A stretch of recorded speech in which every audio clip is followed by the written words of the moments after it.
San Lorenzo, 11 años de su título como campeón de América. Hola, ¿qué tal amigos de Deportes de Gran Porte? Bienvenidos.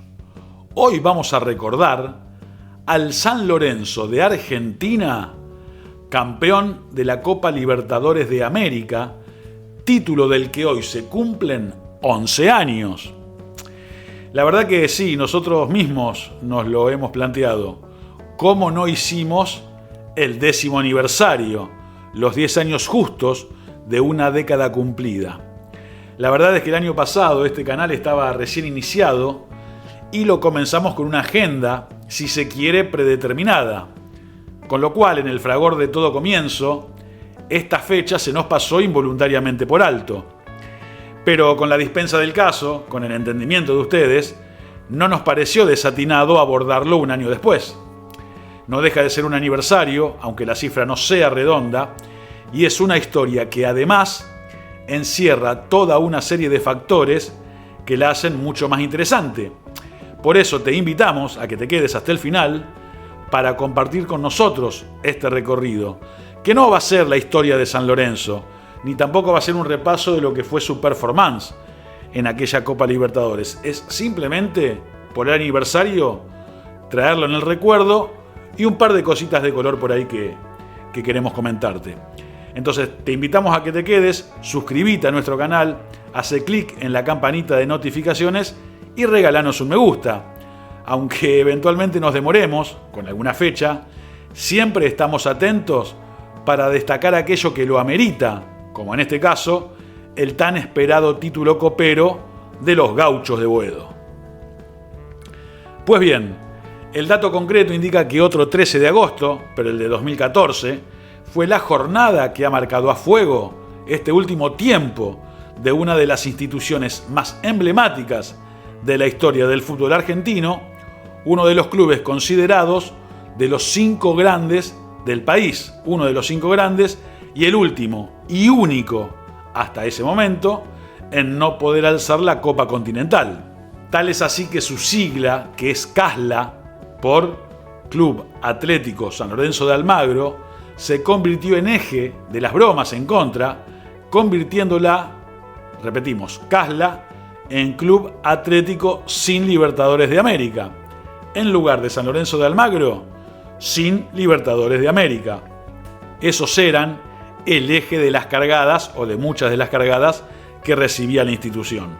Y para cerrar el círculo de cuestiones anecdóticas y pasibles de ser marcadas, lo sabido de que se trata del club del que era hincha el fallecido Papa Francisco, que fue ungido sumo pontífice un año antes, en 2013, año en que San Lorenzo obtiene el título local que lo habilita a jugar la Libertadores del año siguiente y así, para algunos, poder regalarle al Papa el tan ansiado y esperado galardón.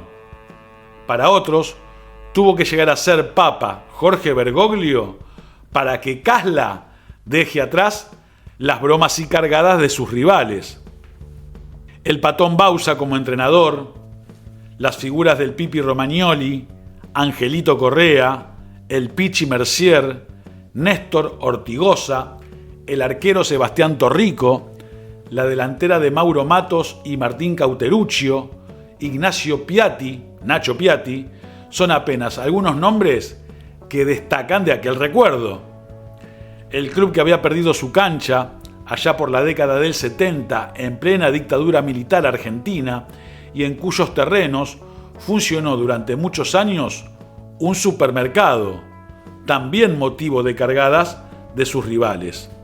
El primer club grande de Argentina en descender a Segunda División y, como ya dijimos, el último en obtener la tan ansiada Copa Libertadores. También el club que, muchísimos años después, pudo volver a tener estadio propio, aunque lejos de aquel lugar considerado histórico. Con los años también consiguió una ley de la legislatura de la ciudad de Buenos Aires, una ley de reparación histórica para que le sean restituidos los terrenos de su viejo estadio para, con el tiempo, volver a edificar allí uno nuevo y definitivo. El Ciclón le ganó la tan esperada final a Nacional de Paraguay y se convirtió así en el 25º equipo en lograr el trofeo, para felicidad también de Aragorn, el recordado papel de Viggo Mortensen en El Señor de los Anillos, quien, más allá de su nacimiento en Manhattan, vivió junto a su familia en Argentina entre los 3 y los 11 años, suficientes para desarrollar su amor, primero por el fútbol y luego por San Lorenzo. Los Gauchos de Boedo, los Forzosos de Almagro, los Carasucias, los Matadores, el club creado en homenaje al cura Lorenzo Massa. El cierre del denominado viejo gasómetro, su cancha, y apenas 2 años después, el descenso en 1981, ambos hechos canción por la hinchada.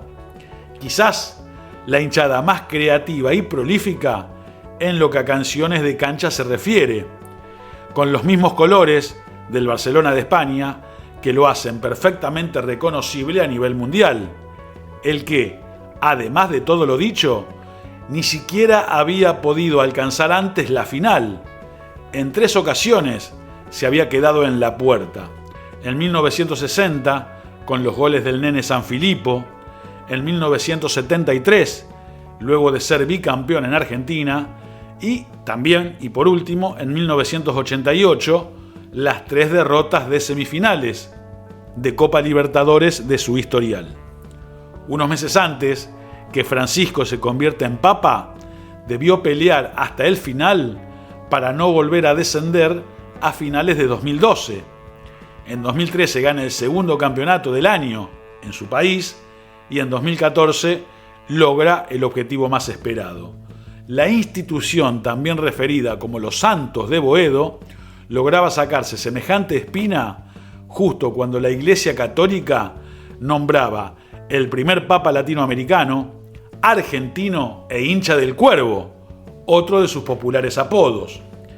De San Lorenzo es también la cantante y actriz mexicana Carol Sevilla, que vivió en Argentina entre sus 15 y sus 20 años y regresó a su país con el amor del santo en sus valijas, algo mucho más importante que un simple souvenir. San Lorenzo campeón de la Copa Libertadores de América, un regalo oportuno para el flamante Papa o, quizás a la inversa, un influjo pontificio irrefrenable e inevitable.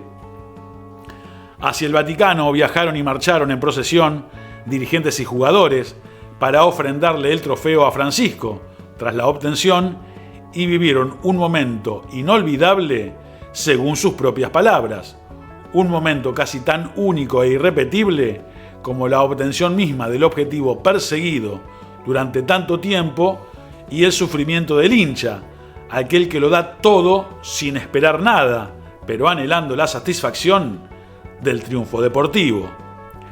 Gracias como siempre por estar del otro lado. Hasta nuestro próximo video y con el objetivo siempre puesto en recordar, junto con la actualidad que también desde ya obviamente que tracciona, recordar los hitos del deporte universal para beneplácito de todos ustedes. Esto fue Deportes de Gran Porte.